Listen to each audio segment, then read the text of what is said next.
So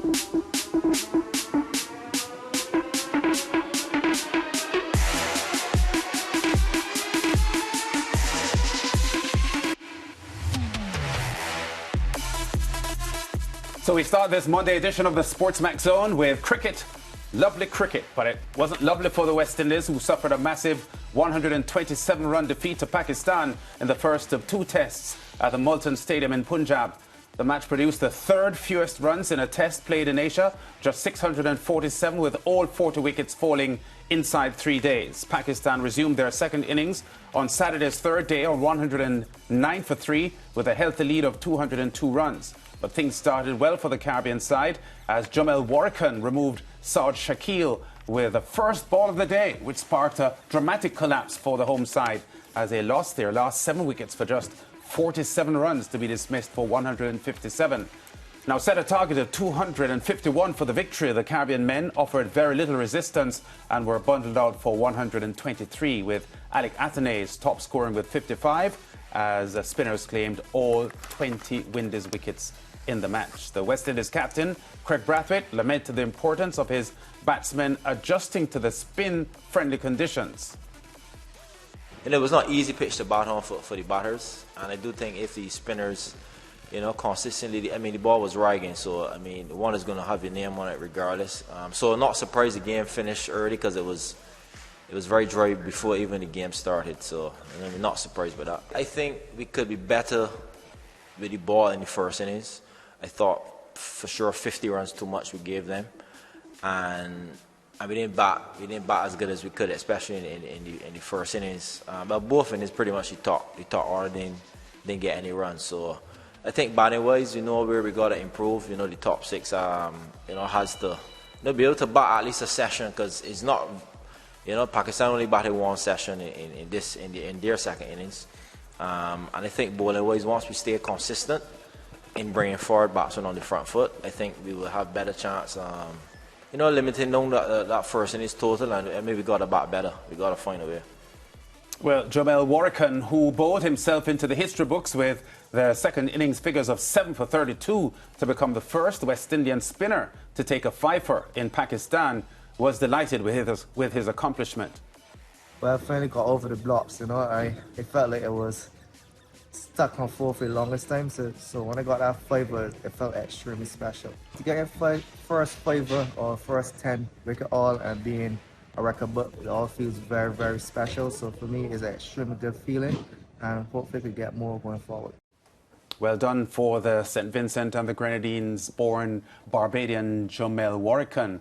Now here to help us recap the first test match is Fazir Mohammed. On Friday, when we were looking at this test match, Ricardo did suggest to him that when we come in on Monday to talk about it, we could be reviewing the match as opposed to assessing the match as it stood.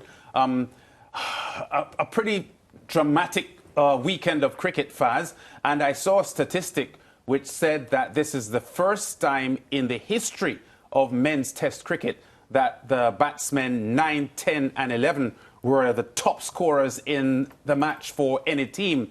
Gudakish Motin 19, Warrican 31 and Jaden Seals 22. So the West Indies tailenders did a lot better than the frontline batsmen. What do we read into this?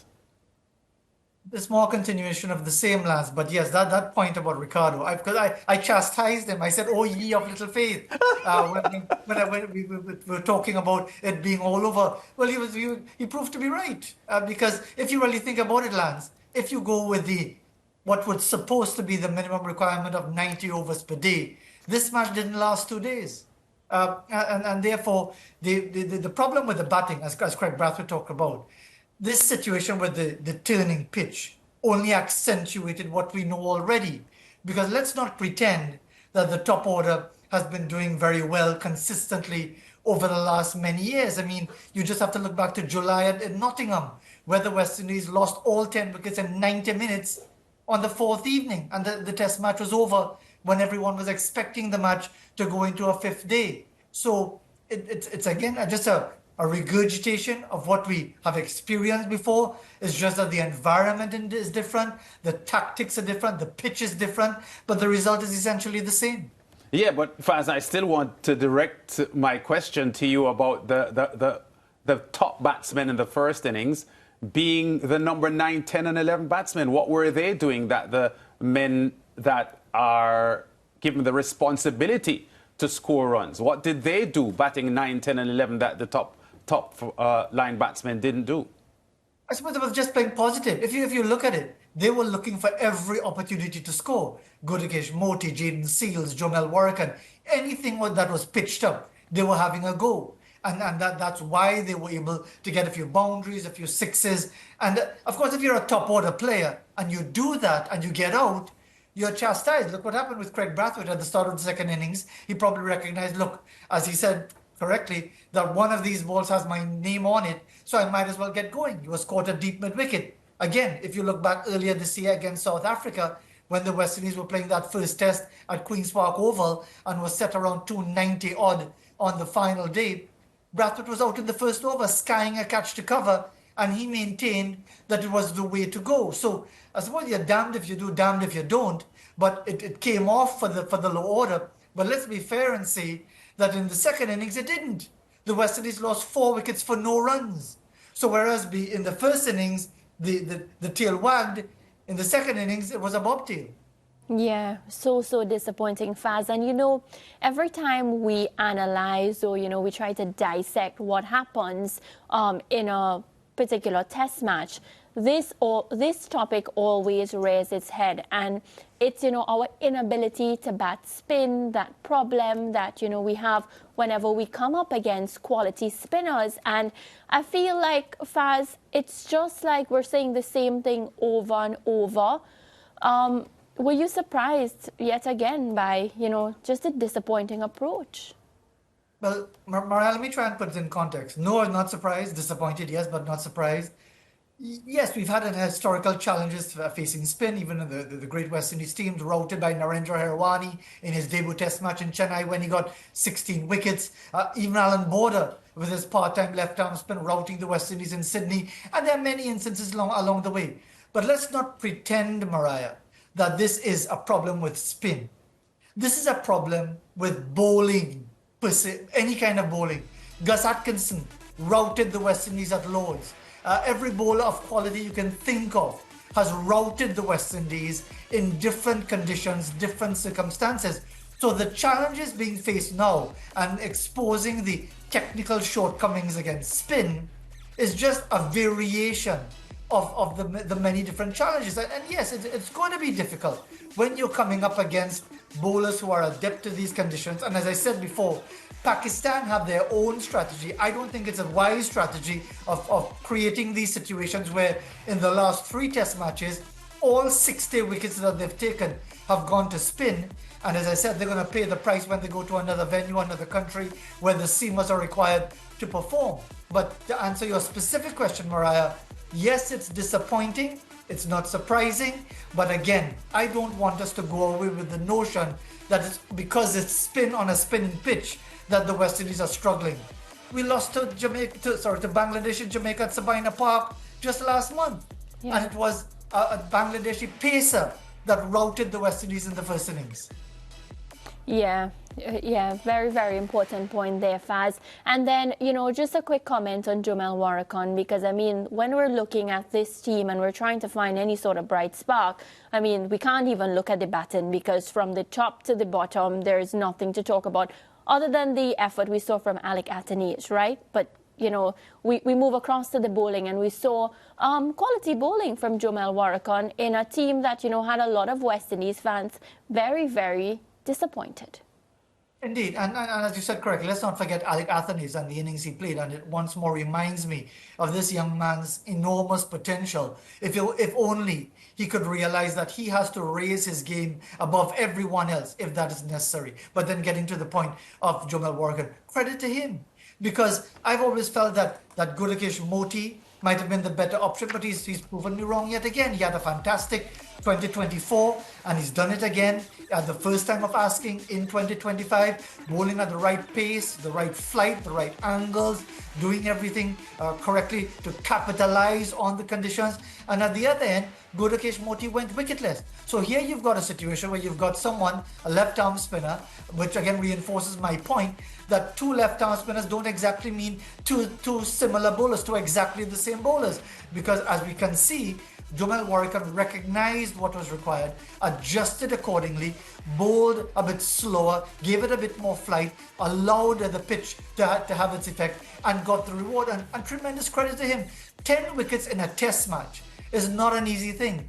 10 wickets in a test match against Pakistan, against players who are supposed to be well equipped to deal with these sorts of conditions, is an outstanding effort. Yeah, you know, Faz, I'm happy that you brought up that point relating to Jomel Warrican and where he fits into the West Indies team. Even if not special, he did outbowl Moti in the South Africa series last year. He was picked ahead of Moti for the Bangladesh series, even though he didn't get a look in. And he goes to Pakistan now, and in the first match, once again, he outbowls Moti. In your own mind, and maybe you could try and get into the head of the... well, I don't know if you can, because it would have to be Darren Sammy's head and no longer Andre Coley's head. But whether Moti is still the number one man and going forward will still be the first choice, given what has happened in the last 6 months. Well, certainly on evidence, he can't be. He can't be the first choice when it comes to red ball cricket. Maybe in white ball cricket, which is a different thing altogether. But I don't think we could pretend that Gudakesh Moti is first choice on the basis of performance. Clearly, it's Warrican. And as you said quite correctly, it's not just because of this performance, because of performances previously in 2024. So quite correctly, he should be, as the saying goes, the first cab off the rank. He should be the first option, whatever venue, once you decide that you're going with a left-arm spinner. And the fact that, yes, again, you look at the numbers in its entirety. 18 matches, 64 wickets. That's under 4 wickets per test match. But the great Jimmy Anderson has under 4 wickets per test match. The issue is, for so many Caribbean spinners, of being given enough of a run, enough of a long run to be able to develop that sort of career, that sort of confidence, that sort of belief, like a Nathan Lyon, for example, over 500 test wickets. And again, you watch a Nathan Lyon and he resonates, he exudes that confidence and that belief of his team having that faith in him for so many years, which is not the luxury that West Indies spinners enjoy. Yeah, of course, when you look at the Moti numbers, and still early in his test career, 10 matches, and he does have slightly better numbers at this stage. But I also wanted to get your opinion, fans, on whether the amount of limited overs cricket that Moti is playing is affecting his performance in the longer version of the game, especially maybe because in the limited overs game, he has to be a little bit quicker through the air, whereas we saw in this test match, it was Warrican who wasn't as quick through the air, was more willing to flight the ball, allow the pitch to do a lot of the work, that had more success. And that's quite possible. And indeed, Moti's success has brought him a contract for the next season of the PSL, which runs concurrently with the IPL. So that in itself tells you how the environment is changing in the global game and these franchises. So yes, I'm sure Gudakesh Moti wants to excel in test match cricket. You can see that, you sense that. But again, it might be that old classic phrase about muscle memory. And because he plays so much white ball cricket and is so successful at it, that it seems almost natural to go that way, which is why if he really wants to succeed, if he wants to be able to be considered as a frontline and an automatic choice for test match cricket, he probably has to play a lot more red ball cricket, whether in the Caribbean or some other part of the world, that will give him that opportunity to change that pace. Because the challenge for modern cricketers is that ability to adapt and adapt quickly.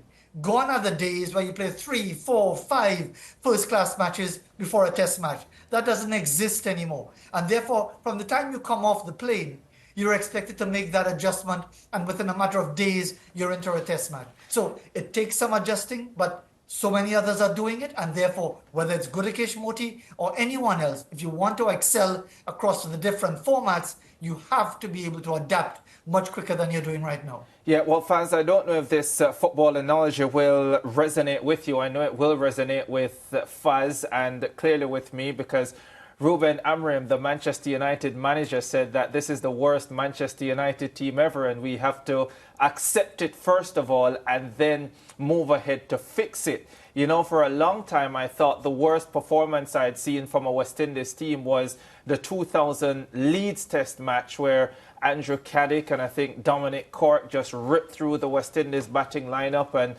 we lost the match in 2 days. Well, the West Indies faced 450 deliveries in that Test match. This team has shattered that record, only 371. Faz, you don't need to comment. If you wish, you can, but if not, we can just go to a break. But I won't comment on that because it speaks for itself. But Ruben Amorim said it may be the worst team. Remember, United were relegated. Said may. Yeah, he said may. Oh, dear Lord. They almost cover themselves by saying that. Yeah. Because remember, United were relegated in 1974. So wouldn't that qualify as possibly their worst team? Yeah. Well, this is the worst in my lifetime. Well, you haven't had much of a lifetime. You just come. Good one, Faz. I need Faz here to back me up when you're giving me chats. Thanks so much, Faz. Take care. Yeah. All right, Break we're going to time. go to Yeah. break. Yeah.